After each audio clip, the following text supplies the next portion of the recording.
Hello, ladies and gentlemen, and welcome to my Euro 2020 preview for England versus Ukraine.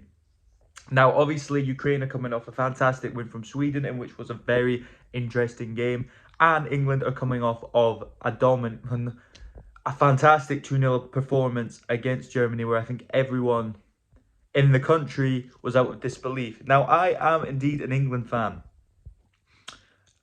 And I am indeed probably going to let my emotions get the better of me. However, I'm going to try and make this as balanced, as fair, and as even as possible for the England-Ukraine game to show that no team that gets to a quarter-final should be taken lightly no matter what. You have to have something about you to make it to a quarter-final in any competition.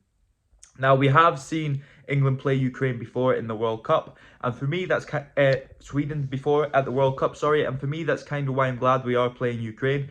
It's something different. It's a team that we used to play all the time. I remember from being younger as a kid in qualifying, and they always were trouble causers, and they were always a difficult team to break down. And I don't imagine this game on Saturday at 8 p.m. is going to be much different than that. However, that being said, we don't know until obviously the kickoff. Ukraine are obviously managed by Andriy Shevchenko, the former Chelsea striker. So we'll see how it goes. It could have a complete tactical masterclass, and that'd be how we're knocked out of the competition. Obviously, Ukraine tend to play. Through the group stages, what I noticed to pick up on was Ukraine were playing like a 4-3-3, sort of your classic attacking formation. Zinchenko out on the left, Yarmolenko out on the right, and that tended to be the way they were looking at going forward. Now, against Sweden, they switched this up to a 3-5-2, which saw great success, obviously, because they went through, which still allowed Yarmolenko to make those runs in from the right-hand side, which allowed causing problems, and we saw his cross in for Zinchenko, which allowed him to score, which was the opening goal. So the formation does work, and I do believe they will play the 3-5-2 versus England, just because it's more defensive and it's more counterful. And we saw essentially with Muller's attack that little lapse of concentration, and boom, you're off. You've got that wide players and gives you defensive stability whilst also give you attacking control. We've seen England do it, we've seen Germany do it, we've even seen Chelsea win the league using a similar formation. So I'm not surprised at them to use this formation, especially when it makes you so solid at the back and so fluid going forward, or it can do when utilised properly. The most dangerous player for Ukraine in terms of goals and assists is absolutely Andriy Yarmolenko. The West Ham striker, winger, whatever you want to call him, has gone and scored 2 goals so far in this competition, which is pretty good, and also got 2 assists. So that's 4 goal contribution actions in 4 games, which you cannot complain. That's 100%. So will he do it against England? I really hope so. Or will Luke Shaw have enough to neutralise him? Now, from a Southgate perspective, I would probably understand, or wouldn't be surprised if we did see Saka play as kind of a defensive pairing with Shaw. So when running backwards, Saka's got the defensive work to add to Shaw to help shut down Yarmolenko, especially for these attacking options. However, the formation that I've picked for this does not quite go with that theory, because for me, I want to see England go all out in attack. Also for Ukraine, I think it's Malinovsky. I think I've said that probably wrong. Has been the most creative player, creating 1.9 chances per game. That's essentially 2 chances per game. So England are absolutely going to have to watch out for him. We're going to have to hope the central midfielders can neutralise him, which I'm sure they will be capable of doing. But it's just another area of threat that shows that Ukraine team isn't maybe 1 player or 2 players that we've all heard of. There's a bunch of players in this Ukraine team that are very attacking, very good, and showing how they deserve to be in this quarterfinals. And now moving on to England, obviously we've seen Southgate for the most part kind of go with a 4-3-3, especially in the group stages, and then we reverted to the sort of 5 at the back, more traditional, against so 3-4-3 you could call it, or 5-2-3, whatever you prefer to say. Against Germany, which we saw obviously the use of using Walker and Trippier on that right-hand side, Trippier for the dead balls. And we sort of saw in that game especially, Phillips would drop back into the defence which would then allow Walker to bomb on forward. So whether or not he uses that, it could be possible.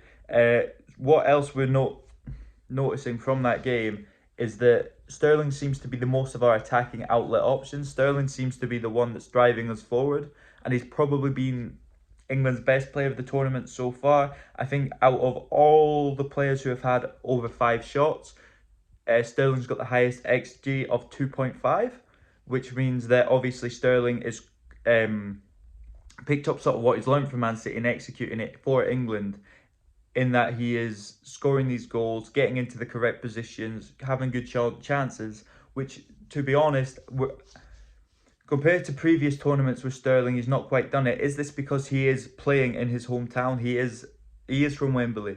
He's born not far away from the ground, and maybe that's the impact. Obviously, this game's going to be played in Rome, which is the first time and only time England would not play it in their home stadium for this tournament, which is obviously going to have a massive impact. You're going to have some England fans there, let's be honest, because England fans, they get around. But we're not going to have that 45,000 like we did against Germany. So it's going to be interesting to see how we can play without sort of essentially the 12th man, which is the fans. So that will be very, very interesting to see how England do cope with that. I am currently trying to purchase a stand to put this on, but I'm not really sure what we're going to do at the minute. Shaw has probably been the most creative player for England. I think he's created something like 4 chances. We've seen him, he wasn't involved in the first game, but we've seen him in the game against Germany, getting the assist and then getting the balls to Grealish for Grealish to get the assist in both goals, which he had a key involvement in both goals. So obviously we're utilising Shaw down the left-hand side, and we're seeing what the season that he's had for Manchester United is now kind of coming alive for England, and he's getting to play that way. I'm very glad that he's doing this. I'm very glad we're actually playing him at left back instead of Trippier. We played him there for Trippier there for one game. It worked, but Shaw is absolutely the man England need right now. So well done on finally utilising him. But then you can't really complain about Trippier because we did in fact win the game. And what England's tactics seem to be that we've picked up on is they want to control the game, they want to control the midfield, and then they want to neutralise their opponents. You know, everything their opponents want to do, they want to be able to counter that. They want to neutralise them. And then we try to wear them down and knacker them out by constantly running. And that's the point where we see players like Jack Grealish, Marcus Rashford, and even Sancho or Saka or whoever come off of the bench to go into attack and to wear them down. And because they're worn down, these players are then getting more space, more chances to create, and causing them more problems, because bringing Jack Grealish off the bench in the 70th minute is fantastic, because he will just run at you and you're just going to get caught. He's got that aura, that almost Ronaldinho-esque aura, where he runs with the ball and you're just like, do I stay? Do I go? What do I do? And then he's past you. And he makes you make a mistake, or he makes you foul him. And that's why bringing Grealish on, especially when players are knackered, it's just fantastic. And obviously we try to utilise set plays as well, set pieces. We've seen it in England's World Cup, how successful it was, and we're still doing the same thing. I think something like 30% of our chances are coming from set pieces, which I'm not surprised when you've got the 2 big guys like Maguire and Stones at the back, and Kane's even a tall guy with an amazing header on him, that of course we're going to utilise set pieces. So it'll be interesting to see how that'll go on as the tournament continues. And the only team in the tournament to not concede a goal yet, we are seeing the defensive capabilities of England, as well as the outstandingness of Jordan Pickford. We have not got the lowest XG expected against us in this tournament. I do believe that's Italy. So it is showing you how Pickford is making more saves than he should, and we're blocking more chances and stopping more chances than we should. So we are doing very well defensively. So that will be interesting to see how we cope with Yarmolenko, how we manage to cope with